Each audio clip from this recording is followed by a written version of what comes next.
ফের টেলিপাড়ায় সুখবর।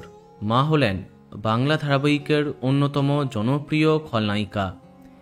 আইনি বিয়ের 1 বছর বাদে গত বছর অক্টোবরে জাঁকজমক করে সামাজিক বিয়ে সেরেছিলেন জনপ্রিয় টেলি অভিনেত্রী রূপসা চ্যাটার্জি এবং তার স্বামী সায়নদীপ সরকার। এরপরে সামাজিক বিয়ের 1 মাস বাদেই সুখবর শেয়ার করেন এই কাপেল। নভেম্বর মাসে নিজের অন্তঃসত্ত্বা হবার খবরটা সামনে আনার সময় কটাক্ষের শিকার হয়েছিলেন রূপসা। তারপরে সন্তান হিসেবে পুত্র সন্তানের আশা করায় অনেকেই অহেতুক সমালোচনা করেছিল, কিন্তু সবকিছুকে পিছনে ফেলে গত 26শে জানুয়ারি পুত্র সন্তানের জন্ম দিয়েছেন রূপসা। যদিও গতকালকেই এই খুশির খবরটা শেয়ার করেছেন এই কাপেল।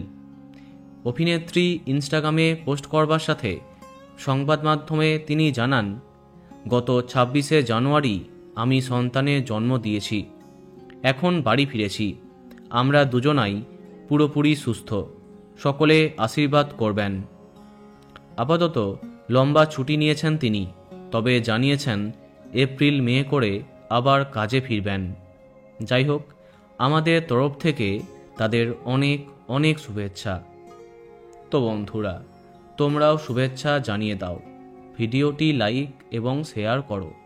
এই রকম আরও অনেক ভিডিও পেতে সাবস্ক্রাইব কারেন্ট বস। ধন্যবাদ।